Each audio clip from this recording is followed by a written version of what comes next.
ওকে, তো আমাদের চ্যাপ্টার 5 হচ্ছে building a green device portfolio. এটার আসলে মেইন কথা হচ্ছে যে ডিভাইস পারচেস বা device selection for your organisation আপনি এটা কিভাবে করবেন সো দ্যাট আপনাদের পুরো পোর্টফোলিওটা গ্রিন হয়। ঠিক আছে? এখন অফকোর্স আমরা as humans we like the newest most shiniest the latest objects, তাই না? হিউম্যান হিসেবে এটা আমাদের নেচার যে সবচেয়ে লেটেস্ট মডেলের আইফোনটা আমাদের পছন্দ, সবচেয়ে লেটেস্ট মডেলের ম্যাকবুক বা পিসিটা আমার পছন্দ, তাই না? সবচেয়ে ফাস্টেস্ট বেশি পারফরমেন্স যেটা দিবে সেটা আমাদের সবচেয়ে প্রথম সবসময় পছন্দ। এখন কথা হচ্ছে যে is that always a right choice? As an IT leader আপনি কিভাবে আপনার অর্গানাইজেশনের জন্য পারচেসেস করবেন, ডিভাইস পারচেসের কথা বলা হচ্ছে। তো এই চ্যাপ্টারে we describe how purchases and build to how you are going to make purchases and build an entire portfolio through chosen powerful capable device। তার মানে হচ্ছে আপনি কিভাবে green powerful and chosen devices select করতে পারবেন, এটা হচ্ছে আর কি এই চ্যাপ্টারের মূল বিষয়। এখন কথা হচ্ছে একটা হার্ডওয়্যার পোর্টফোলিও মানে হচ্ছে আসলে আপনার যে টোটাল আপনার অর্গানাইজেশনে যতগুলো হার্ডওয়্যার কম্পোনেন্টস আছে, যতগুলো কম্পিউটিং রিসোর্সেস আছে, সবগুলোর টোটাল যে মানে টোটাল যে প্যাকেজটা সেটাই হচ্ছে আপনার পোর্টফোলিও, হার্ডওয়্যার ডিভাইস পোর্টফোলিও বলছি আর কি। তো আপনার হার্ডওয়্যার পোর্টফোলিওকে আপনারা কিভাবে তৈরি করতে পারেন so that it is cost effective and capable. ঠিক আছে? এখন এটা অনেকগুলো এলিমেন্টসের উপর ডিপেন্ড করে। ঠিক আছে? ওই এলিমেন্টস গুলো যদি আমরা একটু ডিসকাস করি যে আসলে কিভাবে আপনি, ঠিক আছে, হ্যাঁ, অবশ্যই আমরা we the green is the only one desirable goal. ঠিক আছে? তার মানে হচ্ছে গ্রিন যে ডিভাইসগুলো আপনি কিনবেন, পারচেজ করবেন আপনার অর্গানাইজেশনে, যেটা আসলে গ্রিন হবে, এটা এটা only one of the desirable goals. এছাড়া আরো অনেকগুলো গোল আছে। For example pricing. অবশ্যই প্রাইসিংটা আপনাদের রেঞ্জের মধ্যে হতে হবে, তাই না? You need some devices that are going to serve the purpose, that means আপনার অর্গানাইজেশনের কাজের পারপাস সার্ভ করবে, at the same time they are going to be within your budget. ঠিক আছে? তো অনেক often times focusing on green solutions can be expensive. তো এখন ওই এক্সপেন্সিভ, যতটুকু expensive, is it bringing on that much? For example ধরেন আপনার কিছু আমি জাস্ট একটা এক্সাম্পল দিচ্ছি, আপনার ধরেন কিছু ফ্রিজ লাগবে। তাহলে এখন ফ্রিজের জন্য আমরা যে স্মার্ট ফ্রিজগুলো, যেগুলো হচ্ছে খুব কম এনার্জি কনজিউম করে, যেমন ধরেন smart freezes consume as much energy as 2 CFL bulbs, বা এখন 1.5 CFL বাল্ব। সিএফএল মানে হচ্ছে ওই যে ছোট ছোট যে এনার্জি বাল্ব আছে, এই এনার্জি বাল্ব দুইটা বা দেড়টার সমান এনার্জি খরচ করে এরকম ফ্রিজ আছে বাজারে, অনেক দাম। কিন্তু এক সময়ে দেখা যেত যে ধরেন এক একটা ফ্রিজ বিশাল পরিমাণ ইলেকট্রিসিটি ড্র করে অ্যান্ড পুরো পুরো বাসার বিদ্যুৎ বিলকে অনেক দূর মানে করে, মানে অনেক বাড়িয়ে দেয়। তো এখন আর ওই অবস্থা নেই। আপনি যদি if you buy smart fridges বা if you buy inverter based fridges, ACs, তাহলে কিন্তু প্রাইস মানে আপনার সুবিধা হয় যায় শুধুমাত্র যে আপনি লেটেস্ট বা গ্রিন টেকনোলজি কিনলেন সেটা না, আপনার বিদ্যুৎ বিল রিডিউসের মাধ্যমে আপনি আসলে যেই টাকাটা ওখানে ইনভেস্ট করলেন ওটা উঠে আসে। সো পারচেস প্রাইস, আর একই সাথে if purchasing the green solution makes takes more money, তাহলে হচ্ছে ইজ ইট ওয়ার্থ ইট, আমাদের এটা ফাইন্ড আউট করতে হবে। বা আপনার যে ইনভেস্টমেন্টটা, how is it going to pay off, আপনি কখন ব্রেক ইভেনে পৌঁছাবেন, এটা হচ্ছে আমাদের দেখতে হবে। ব্রেক ইভেনে পৌঁছানোর পরে আপনি দেন এই ডিভাইসটা ব্যবহার করতে করতে আরো বেশি সেভ আপ করতে পারবেন কিনা। তো এই জিনিসটা হচ্ছে আমাদের দেখার বিষয়। তো নেক্সট হচ্ছে মেনটেনেন্স অ্যান্ড রিপ্লেসমেন্ট কস্টস। মানে যে ডিভাইসগুলো আমরা পারচেস করব এই ডিভাইসগুলোর মেনটেনেন্স আর রিপ্লেসমেন্ট কস্ট দিকে খেয়াল রাখতে হবে। যেমন ফর এক্সাম্পল ধরেন অনেক ডিভাইসের মেনটেনেন্সের কস্ট বেশি, যেমন ধরেন ওইটা ফিক্স করার জন্য আপনার ধরেন আপনার কান্ট্রিতে কোনো সার্ভিস প্রোভাইডার নেই, কোনো টেকনিক্যাল সার্ভিস প্রোভাইডার নেই। যেমন ফর এক্সাম্পল আপনি ধরেন কোম্পানির সবার জন্য এমন একটা ব্র্যান্ডের ল্যাপটপ কিনলেন যে ব্র্যান্ডের সার্ভিস সেন্টার বাংলাদেশে নেই, তাহলে হচ্ছে ওইটাতে যদি কোনো প্রবলেম হয় তাহলে আপনার মেনটেন্যান্স বা রিপ্লেসমেন্ট অনেক কস্ট যাবে। পার্টস রিপ্লেসমেন্টের জন্য ধরেন আপনি এমন একটা ডিভাইস কিনলেন যেটার পার্টস রিপ্লেস করা অনেক ডিফিকাল্ট। তো এর জন্য maintenance and replacement cost is another one of the concerns. এরপর 3 হচ্ছে সফটওয়্যার কস্ট। এই যে ডিভাইসগুলোকে বুট করার জন্য যে সফটওয়্যারগুলো আছে, ওই সফটওয়্যারগুলো কি আমাদের এগুলার প্রাইসিং কেমন, এগুলা এগুলো যদি এমন হয় যে আমরা ডিভাইসগুলো চিপে পেয়েছি কিন্তু সফটওয়্যার প্রাইসিংগুলা ইজিলি অ্যান্ড এই সফটওয়্যার প্রাইসগুলো ইজিলি আসলে হার্ডওয়্যার কস্টকে এক্সিড করে, মানে হার্ডওয়্যারে যত দাম সফটওয়্যার কস্ট দেখা যায় এর থেকে বেশি দাম। তো যদি এমন হয় যে সফটওয়্যারগুলো আসলে উম, আমাদের কম্পিটিটিং যে প্রোডাক্ট তার সফটওয়্যার কস্টের চেয়ে অনেক বেশি, তাহলে আছে আমাদের ওই দিকে ডিসিশনটা নিতে হবে যে দুটোকে একসাথে ব্যালেন্স করে কিভাবে আমরা বেটার ডিসিশনটা নিতে পারি। এবার কমপ্লিমেন্টারি ডিভাইস মানে হচ্ছে আসলে আপনার প্রত্যেকটা ডিভাইস কিন্তু অন ইটস ওন কাজ করে না, এটার সাথে হচ্ছে আরো একটা সুট অফ ডিভাইসেস লাগে যেগুলো ওটাকে পারফর্ম করতে সাহায্য করে। যেমন ফর এক্সাম্পল আপনি পিসি কিনলে অবভিয়াসলি ইউল নিড রাউটার্স, ইউল নিড প্রিন্টার্স। এরপরে ধরেন ফর এক্সাম্পল আপনার মাদারবোর্ডে যদি ওয়াইফাই না থাকে তাহলে তাহলে হচ্ছে ওয়াইফাই ডঙ্গল কিনতে হবে, অথবা আপনার হার্ডওয়্যার লাইন সেট আপ করতে হবে, ইথারনেট লাইন সেট আপ করতে হবে। তো এই যে একটা ডিভাইসকে ফুললি অপারেশনাল করতে হলে we need other complementary devices. এখন এই কমপ্লিমেন্টারি ডিভাইসেসের প্রাইসগুলো কেমন, সেগুলো কি গ্রিন অপশনস বা সলিউশন আমাদের কাছে অ্যাভেলেবল আছে কিনা, এটাও একটা কনসার্ন। এবার লাইফ সাইকেল কস্ট হচ্ছে ওভারঅল পুরো লাইফ সাইকেলে ডিভাইসটা পারচেস করার পর থেকে এটা একেবারে পুরো লাইফ সাইকেলে ব্যবহার করে শেষ করা পর্যন্ত যত মানে পুরো ওভারঅল পিকচারে আমাদের কতটুকু আসলে কস্ট ইফেক্টিভ, শুধুমাত্র কস্ট ইফেক্টিভ না, এটা কতটুকু গুড ফর দ্য এনভায়রনমেন্ট, কতটুকু good for the whole green agenda, সেটা হচ্ছে চিন্তা করতে হবে। এবার কম্পেটিবিলিটি ইজ অ্যানাদার ইস্যু। আপনার এক্সিস্টিং যে ইনফ্রাস্ট্রাকচার আছে তার সাথে হচ্ছে কম্পেটিবল কি। যেমন ধরেন আপনার এখানে একটা এক্সাম্পল দেওয়া হয়েছে, if your IT people are used to supporting and repairing HP laptops, তাহলে আপনি যদি অন্য কোনো ব্র্যান্ডের ল্যাপটপ কিনেন তাহলে it should cost you much more money, and also it would you will need to retrain your IT people in training the new brand or preparing the new brand of laptops. And also there is a comfort case, যেমন ধরেন for example বাংলাদেশের বেশিরভাগ মানুষ Windows বা এই ধরনের operating system use করে অভ্যস্ত, তাই না? তো এই জন্য আমরা চাই কি সবাইকে উইন্ডোজ ল্যাপটপ দিতে। এখন ধরেন অন্য একটা কান্ট্রিতে যেখানে ধরেন ফর এক্সাম্পল সবাই ম্যাক ম্যাক ফ্রেমওয়ার্ক ইউজ করে বা এই ধরনের ওএস ইউজ করে অভ্যস্ত, তাহলে তাদের জন্য আর কি অন্য ধরনের ল্যাপটপ বেটার হবে। সো বেসিকলি আপনি যে ইউজার আছে ইউজারদের মানে কমফোর্ট জোনটা খুঁজে বের করতে হবে, যে তাদেরকে যে ডিভাইসগুলো হ্যান্ড ওভার করা হচ্ছে ওই ডিভাইসটা ইউজ করে তারা কমফোর্টেবল কিনা। যেমন ফর এক্সাম্পল ধরেন আপনি যদি উইন্ডোজ অফিসিয়ালি না কিনে ফ্রিডস দিয়ে দেন তাহলে সব কিছু ফ্রি, তাই না? পুরো ওএস ফ্রি, কিন্তু ফ্রিডস তো ইউজ করতে পারে না সাধারণত মানুষ। অথবা লিনাক্স দেন, লিনাক্স কিন্তু শুধু হাইলি টেকনিক্যাল ইউজাররা ছাড়া বাকিরা ইউজ করতে আনকমফোর্টেবল ফিল করে বা করে খুব একটা স্যাটিসফ্যাকশন পায়। সো এই জায়গাগুলো কনসিডারেশনের বিষয় আছে যে একটা ডিভাইস পোর্টফোলিও বিল্ড করার সময় এই জিনিসগুলো আমরা কনসিডার করব। তো এখানে আরেকটা টপিক হচ্ছে pushing computing down the device pyramid. এই ডিভাইস পিরামিড জিনিসটা কি সেটা একটু যদি আমরা চিন্তা করি, তো device pyramid is something like this.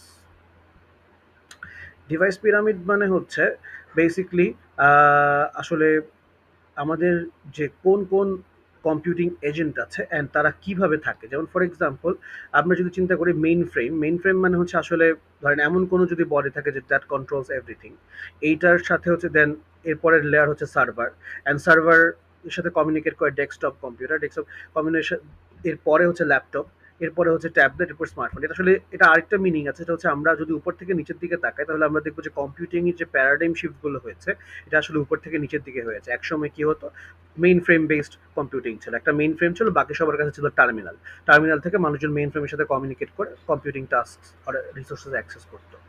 এর পরবর্তীতে সবার হচ্ছে সার্ভার বেসড কম্পিউটিং করা শুরু করেছে, যে সার্ভার থাকে, সার্ভার হচ্ছে সব কাজগুলো করে দেয়, দেন হচ্ছে আপনি আপনার ডিভাইস থেকে হচ্ছে পাঠান, আর সার্ভার হচ্ছে ইন দ্য মানে ওই ইন্টারমিডিয়েট একটা এনটিটি।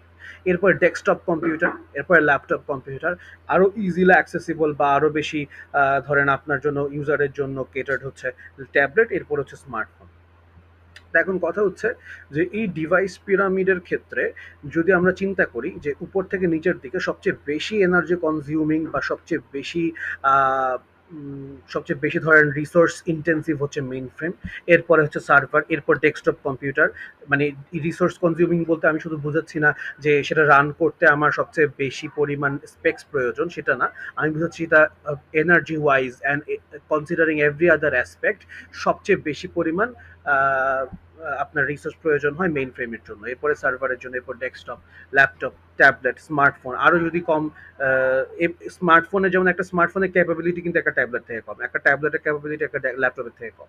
সো যত ডিভাইস পিরামিডের নিচের দিকে যাবেন তত আপনার ক্যাপাবিলিটিও কমতে থাকবে, ঠিক তেমনি ওটা আরও এফিসিয়েন্ট হয়, আরও এনার্জি কনজিউমিং কম হয়।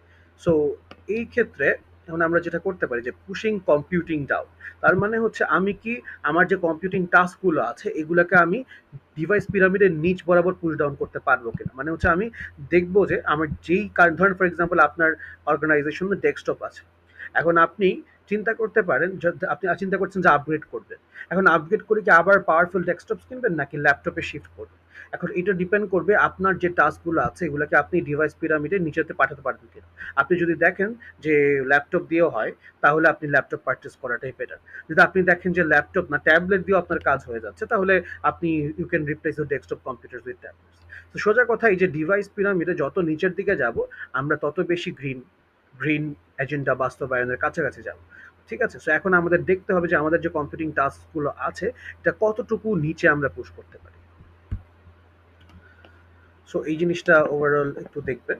আর এখানে অবভিয়াসলি হিয়ার সাম ফর্মুলা। এখানে অবভিয়াসলি সব ডিভাইসেস যে আপনাকে একসাথে চেঞ্জ করে ফেলতে হবে এমন না।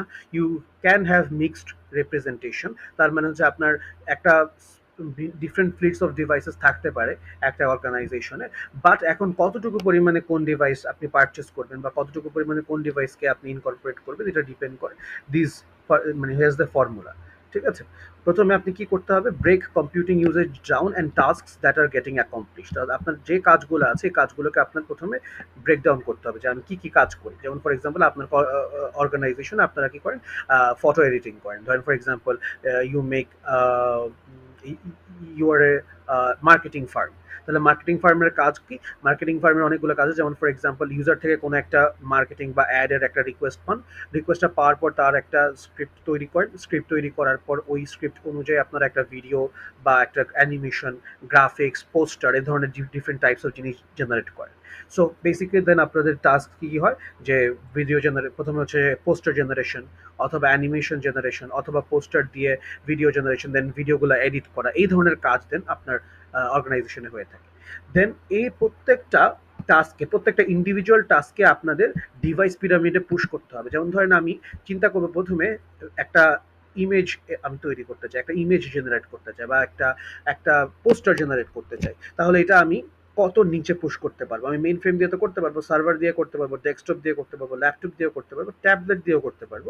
ধরেন স্মার্টফোন দিয়ে সেটা আমি করতে পারবো না, তাহলে এখানে গিয়ে থেমে গেল। তাহলে পোস্টার জেনারেশনের জন্য আপনার কিছু ল্যাপটপ প্রয়োজন। এবার ধরেন আপনি ভিডিও এডিটিং করতে চান, ভিডিও এডিটিং এর জন্য আপনি দেখলেন সেটা ডেস্কটপ কম্পিউটার দিয়ে করা যায়, ল্যাপটপ কম্পিউটার দিয়ে করতে অনেক কষ্ট হয়, তাহলে আপনার কিছু ডেস্কটপ কম্পিউটার দরকার যারা ভিডিও এডিটর আছে তাদের জন্য। এভাবে করে করে আপনার যতগুলো টাস্ক আছে ওই টাস্কের লিস্ট ধরে ধরে আপনার প্রতিটা টাস্কের ডিভাইস পিরামিড ধরে পুশ করতে হবে যে কত নিচে আপনি তাকে নামাতে পারেন। যে ওইটা যেখানে আপনি গিয়ে মনে হয় যে ওই ডিভাইসটা এটার জন্য বেস্ট হবে, আর নিচে গেলে আপনি ইনএফিসিয়েন্সির দিকে চলে যাবেন, তাহলে হচ্ছে ওই টাস্ক পারফর্ম করার জন্য আপনার একটা সার্টেন অ্যামাউন্টস অফ দেন ওই ডিভাইসটা লাগবে, ডেস্কটপ ওর ল্যাপটপ ওর ট্যাবলেট ওর স্মার্টফোন। থার্ড হচ্ছে develop software to support the tasks to complete on smaller device. তার মানে হচ্ছে যদি এমন হয় যে ফর এক্সাম্পল ধরেন আপনার কোনো একটা টাস্ক, সেটা যেমন ধরেন ফটো এডিটিং, এখন এটা ল্যাপটপে করা যায় কিন্তু ট্যাবলেটে করা ডিফিকাল্ট। তো আপনি যেটা করতে পারেন, there is a good way যে আপনারা নিজেরাই in your organization you can create an internal software, অথবা আপনি একটা ইন্টারনাল সফটওয়্যারে থার্ড পার্টি কোনো ভেন্ডর থেকে বাই করতে পারেন, যেই সফটওয়্যারটার মাধ্যমে এই কাজটা করা যাবে, দ্যাট মিনস ট্যাবলেটে ফটো এডিটিং করা যাবে। তাহলে হচ্ছে আপনার জন্য ডিভাইস পিরামিডে আরও পুশ ডাউন করা ইজিয়ার হয়ে গেল। এরপর support task completion to lower the device pyramid. তার মানে হচ্ছে যেভাবে যত রকম সাপোর্ট অর মানে আপনার টাস্কগুলো কমপ্লিট করতে যদি মানে আপনি ধরেন ফর এক্সাম্পল একটা ল্যাপটপ বা একটা ডেস্কটপের বদলে একটা ল্যাপটপ অ্যান্ড একটা ট্যাবলেট দিয়ে হচ্ছে সেই কাজটা করতে পারেন, তাহলে ওই ধরনের অ্যাপ্রোচে যাওয়াটাই বেটার, যে আমরা ডিভাইস পিরামিডে যত নিচে যেতে পারি দরকার হলে আমরা মাল্টিপল ডিভাইসে ভাগ করে টাস্কটা কমপ্লিট করলাম। অ্যান্ড এরপর হচ্ছে identify groups who can move of larger devices and migrate them. সোজা কথা আপনার এমপ্লয়ীদের মধ্যে কারা কারা হচ্ছে আরো স্মলার অর ডিভাইস ইউজ করতে পারে তাদেরকে ওই স্মলার ডিভাইসে নিয়ে যাবেন, মাইগ্রেট করতে হবে। Reduce provision for larger devices, তো লার্জার ডিভাইস থাকলে সমস্যা হচ্ছে এদের প্রভিশন রিডিউস করে দেবেন। যেমন দিনে ফর এক্সাম্পল ধরেন শুধুমাত্র ডেস্কটপ আমাদের সার্ভারটা দিনে ধরেন 4 ঘন্টা অ্যাক্টিভ থাকবে, অন্য সময় সার্ভারটা ইউজ করা যাবে না। অথবা আমাদের ডেস্কটপ কম্পিউটারগুলো অনলি সকালবেলা অ্যাক্টিভ থাকবে। এভাবে করে আমরা প্রভিশন রিডিউস করার মাধ্যমে আমাদের পুরো টিম বা অর্গানাইজেশন কারো এফিসিয়েন্ট করতে পারি স্মলার ডিভাইসের দিকে যাওয়ার জন্য। এরপরে পুরো প্রসেসটাকে রিভিউ করে দেন রিপিট দ্য টাস্ক। সো এইভাবে করে আমরা একটা পুরো গ্রিন ডিভাইস পোর্টফোলিও তৈরি করতে পারি। আমরা চুজ করতে পারি যে কোন মানে কোন সেট অফ ডিভাইসেস আমাদের অর্গানাইজেশনের জন্য প্রয়োজন, অ্যান্ড তাদেরকে মানে তাদের জন্য একটা একটা অপটিমাইজড একটা লিস্ট তৈরি করতে পারি বা অপটিমাইজ একটা পোর্টফোলিও তৈরি করতে পারি। আহ, এখন আরেকটা বিষয় হচ্ছে এখানে খুব ইম্পর্টেন্ট, সেটা হচ্ছে এমবডিড এনার্জি। ঠিক আছে, the concept of embodied energy, এটা এই চ্যাপ্টারে পাবেন, এর পরের চ্যাপ্টারে ওটা পাবেন। সো এমবডিড এনার্জি মানে হচ্ছে embodied energy is the amount of energy and by extension the carbon footprint that is associated with the initial creation of a device. তার মানে একটা ডিভাইস ম্যানুফ্যাকচার করতে বা ক্রিয়েট করতে যে পরিমাণ এনার্জি খরচ হয়, অ্যান্ড বাই এক্সটেনশন যে পরিমাণ কার্বন ফুটপ্রিন্ট আছে ওই ডিভাইসটার, মানে ওই ডিভাইসটা ক্রিয়েট করা বা জেনারেট করার জন্য, সেটাই হচ্ছে তার embodied energy. Including embodied energy in your assessments, if you include the embodied energy in your assessment, significantly increases the energy usage of carbon footprint associated with some devices. ধরেন আপনি চিন্তা করতেছেন যে আমি যে ডিভাইসগুলো পারচেস করবো সেই ডিভাইসগুলো হচ্ছে মানে এনার্জি এফিসিয়েন্ট হতে হবে, তার মানে ওগুলো কেনার পর সেটা আমার বিদ্যুৎ বিল কত আসবে সেটা আপনি ক্যালকুলেট করছেন। তার সাথে আপনি যদি একই সাথে কনসিডার করেন তার এমবডিড এনার্জি, তার মানে এই ডিভাইসটার মধ্যে কি পরিমাণ এনার্জি এমবডিড আছে, তার মানে এই ডিভাইসটা জিরো থেকে র মেটেরিয়ালস থেকে ডিভাইসটাতে আসা পর্যন্ত আপনার কি পরিমাণ এনার্জি খরচ হয়েছে, বাই এক্সটেনশন কি পরিমাণ কার্বন ফুটপ্রিন্ট এটার সাথে অ্যাসোসিয়েটেড, তাহলে দেখবেন অনেক ডিভাইস যেটা এফিসিয়েন্ট সেটার টোটাল এনার্জি পরিমাণ অনেক বেড়ে গেছে। আর এইটা নিয়ে কনসিডার করলে আমরা শুধুমাত্র সেই ডিভাইসগুলো চুজ করবো না, সেটা আমাদের জন্য বেটার। আমরা বরং এই ডিভাইসগুলো, কারণ আমরা যদি ওই ডিভাইসগুলো বেশি কিনি তাহলে যেগুলো কার্বন ফুটপ্রিন্ট বেশি তাহলে ওগুলো ম্যানুফ্যাকচারও বেশি হবে, অ্যান্ড বাই এক্সটেনশন ওভারঅল পুরো পৃথিবীর এনার্জি কনজাম্পশন বা ফসিল ফুয়েল বার্নস অথবা কার্বন ফুটপ্রিন্ট বেড়ে যাবে। তাহলে আমাদের যেটা করা দরকার যে শুধুমাত্র ওই এনার্জিটা, সরি ওই ডিভাইসটা কেনার পরবর্তীতে ওইটার পোস্ট মানে ওইটা আমার পোস্ট অ্যাকুইজিশন ওইটার যে পরিমাণ এনার্জি কস্ট হয় সেটা শুধু কনসিডার করবো না, আমরা কনসিডার করবো প্রি অ্যাকুইজিশন ওই ডিভাইসটা স্ক্র্যাচ থেকে বিল্ড করা পর্যন্ত তার সাথে অ্যাসোসিয়েটেড এনার্জি, এম্বডিড এনার্জি কত বা কার্বন ফুটপ্রিন্ট কত, তাহলে আমরা সবচেয়ে অপটিমাইজ ডিভাইসগুলো খুঁজে বের করতে পারি। এখন এটার জন্য আমরা কি কি স্টেপস নিতে পারি? Embodied energy in your assessments should significantly increase the energy usage and carbon footprint associated with some devices. So, for instance, a car may represent the embodied energy equaling of 2 or 3 years of normal driving usage. Accounting for embodied energy greatly increases the car's perceived carbon footprint. তার মানে ধরেন আপনি দুইটা কারের মধ্যে আপনার choice দেওয়া হয়েছে, একটা কার হচ্ছে আহ, মানে সেটা অনেক ফুয়েল এফিশিয়েন্ট, বাট ওটা তৈরি করতে আপনার 2 থেকে 3 বছরের এনার্জি খরচ হয়েছে, মানে ধরেন একটা ওই গাড়িটা 2 থেকে 3 বছর চলে যে পরিমাণ ফুয়েল খরচ করবে ওটা তৈরি করতে সে পরিমাণ ফুয়েল ইউজ হয়েছে। আরেকটা গাড়ির এম্বডি এনার্জি হচ্ছে equal to 6 months of driving uses, তার মানে 6 মাস গাড়ি ইউজ করার পর গাড়ি ইউজ করতে যে পরিমাণ ফুয়েল খরচ হবে সে পরিমাণ এম্বডিড এনার্জি বা সে পরিমাণ ফুয়েল বা কার্বন এমিশন হয়েছে সেটা জেনারেট করতে বা সেটা ক্রিয়েট করতে। এখন আপনাদের গোল হবে যেটা ওভারঅল, ধরেন ফর এক্সাম্পল আপনি গাড়িটাকে ইউজ করতে চান 2 বছর, এর বেশি ইউজ করবেন না, তাহলে ওভারঅল যে জিনিসটা 6 মাসে আপনি 6 মাস কার্বন ফুটপ্রিন্ট যেটার সাথে অ্যাসোসিয়েটেড বা যেটা embodied energy equalling to 6 months of driving usage, সেটা হচ্ছে বেটার ডিল, বিকজ আপনি নট অনলি যে একটা কম সময় ধরে ইউজ করছেন বাট অলসো আপনি এমন একটা সময় এটার যদি প্রিভিয়াস এম্বডিড এনার্জি কনসিডার করেন তাহলে সেক্ষেত্রে সিগনিফিকেন্টলি যেই গাড়িটার এম্বডিড এনার্জি বেশি তার এনভায়রনমেন্টাল ইম্প্যাক্টও সবচেয়ে বেশি। ঠিক আছে, সো এই জন্য যেই ফ্যাক্টরগুলো কনসিডার করতে হচ্ছে সেটা হচ্ছে rare earth uses. Rare earth বলতে হচ্ছে আসলে র মেটেরিয়ালসের কথা বলেছে, রেয়ার আর্থ মিনারেলস বা মেটেরিয়ালস যেগুলো আপনাদের কম্পিউটিং পার্টস তৈরি করতে ব্যবহার করা হয়, যেমন ইলেকট্রনিক পার্টস ব্যবহার করতে ধরেন গোল্ড, এরপরে হচ্ছে সিলিকন, এই ধরনের রেয়ার আর্থ মানে মিনারেলস ইউজ করতে হয়। এই রেয়ার আর্থ মিনারেলগুলার মানে এগুলা মাইন করে প্রডিউস করাও কিন্তু অনেক কস্টলি। যেমন for example mining gold or mining silicon takes a lot of energy. আবার এমন অনেক কম্পোনেন্টস থাকতে পারে যেগুলো রেডিও অ্যাক্টিভ, যেগুলো এগুলোও দেন আপনাদের কনসিডার করতে হবে। সো ওভারঅল আমাদের টোটাল র মেটেরিয়ালস মাইন করা থেকে শুরু করে ওই র মেটেরিয়ালস অ্যাকোয়ার করার জন্য কতটুকু কস্ট সেটা একটা বিষয়। এরপর ওই র মেটেরিয়ালসগুলো শিপিং করার জন্য কতটুকু কস্ট অ্যান্ড শিপিং এর ফুটপ্রিন্ট কত, কার্বন ফুটপ্রিন্ট কত। দ্যাট মিনস হচ্ছে ওই শিপিংগুলো, ওই র মেটেরিয়ালসগুলো শিপ করে যে ইন্ডাস্ট্রিতে আসছে সেটার জন্য ওভারঅল কত কস্ট হচ্ছে, অ্যান্ড অলসো ম্যানুফ্যাকচারের কাছে আসার সময় তার কতটুকু কার্বন ফুটপ্রিন্ট আছে। এবার ওই ডিভাইসটা প্রোডাকশন অ্যান্ড প্যাকেজিং এর জন্য কতটুকু কার্বন ফুটপ্রিন্ট আছে। এরপরে হচ্ছে লেবার, ওভারঅল ওইটা এই প্রোডাক্টটা ম্যানুফ্যাকচার করতে যে কোনো এমপ্লয়ি বা এমন কোনো গ্রুপ অফ পিপল আছে কিনা যাদেরকে এক্সপ্লয়েট করা হয়েছে। ঠিক আছে, এই জিনিসগুলো আমাদের কনসিডার করে দেন হচ্ছে ওই ডিভাইসটা বাই করতে হবে। সো ওভারঅল এই চ্যাপ্টারটা সবচেয়ে মানে এই সেকশনটাই সবচেয়ে ইম্পর্ট্যান্ট ফর দিস চ্যাপ্টার। এই চ্যাপ্টারটা হচ্ছে আমাদের কীভাবে গ্রিন ডিভাইস পোর্টফোলিও তৈরি করতে হবে। So there R lot of ওয়েস যেটা আমরা ডিসকাস করেছি। এরপর হচ্ছে আমরা একটা অর্গানাইজেশনের জন্য কীভাবে ডিভাইস পিরামিড তৈরি করব, ডিভাইস পিরামিড ধরে হচ্ছে আমরা আমাদের পোর্টফোলিওটা বানাবো, ওইটা ডিসকাস করেছি। আরেকটা বিষয় হচ্ছে এমবডিড এনার্জি। এমবডিড এনার্জি কি জিনিস অ্যান্ড কিভাবে এটা আমরা ইউজ করব, আহ, কিভাবে আমরা ইউজ করবো আমাদের পোর্টফোলিও বিল্ড করতে, এইটা হচ্ছে সবচেয়ে ইম্পর্টেন্ট টপিক। আর অবভিয়াসলি যখন আপনি ডিভাইসগুলো বাই করেছেন তখন তার রানিং কস্টস আপনাকে কনসিডার করতে হবে। রানিং কস্টের মধ্যে আছে ইলেকট্রিসিটি, যে যেই ডিভাইসে রান করতেছেন সেটা রান করার ইলেকট্রিসিটি। এরপরে কম্পিউটিং ডিভাইস তো অনেক হিট জেনারেট করে, তাহলে ওইটাকে কুল করার ধরেন আপনার এসি রুম বা আপনার ওয়াটার কুলিং বা লিকুইড, অথবা ধরেন ফর এক্সাম্পল এয়ার কুলিং এর ব্যবস্থা করতে হবে। তাহলে এর জন্য কি যে কুলিং এর জন্য কিন্তু একটা প্রসেসর বা একটা ডেটা সেন্টার, বড় ডেটা সেন্টার রান করতে যতটুকু কষ্ট হয়, এনার্জি কষ্ট হয়, ঠিক ইকুয়াল বা তার চেয়ে বেশি কষ্ট হয় ওই ডেটা সেন্টারকে ঠান্ডা রাখতে। মানে হচ্ছে যে এনার্জিগুলো যেই পরিমাণ হিট ডিসিপেটেড করতেছে প্রত্যেকটা সার্ভার, ওই এই হিট ডিসিপেশনগুলোকে আমরা যদি কুল করতে চাই তাহলে হচ্ছে আমাদের ইকুয়াল পরিমাণ বা তার চেয়ে বেশি পরিমাণ ইয়ে লাগে, ইলেকট্রিসিটি প্রয়োজন হয়। এছাড়াও হচ্ছে আপনার যদি আরও কমপ্লিমেন্টারি ডিভাইসেস বা কমপ্লিমেন্টারি ইকুইপমেন্ট প্রয়োজন হয় সেগুলোর কস্ট। ঠিক আছে, তো ওভারঅল এগুলোর মাধ্যমে আমরা রানিং কস্ট বা মেনটেন্যান্স কস্ট চিন্তা করতে পারি। এখন যেমন for example what makes a device useless power, এটা খুব ইম্পর্টেন্ট যে আমরা আপনারা নিজেরাও রিসার্চ বা টার্ম পেপারের ক্ষেত্রে চিন্তা করছেন যে কীভাবে আপনারা এনার্জি এফিশিয়েন্ট ডিভাইস নিয়ে কাজ করতে পারেন।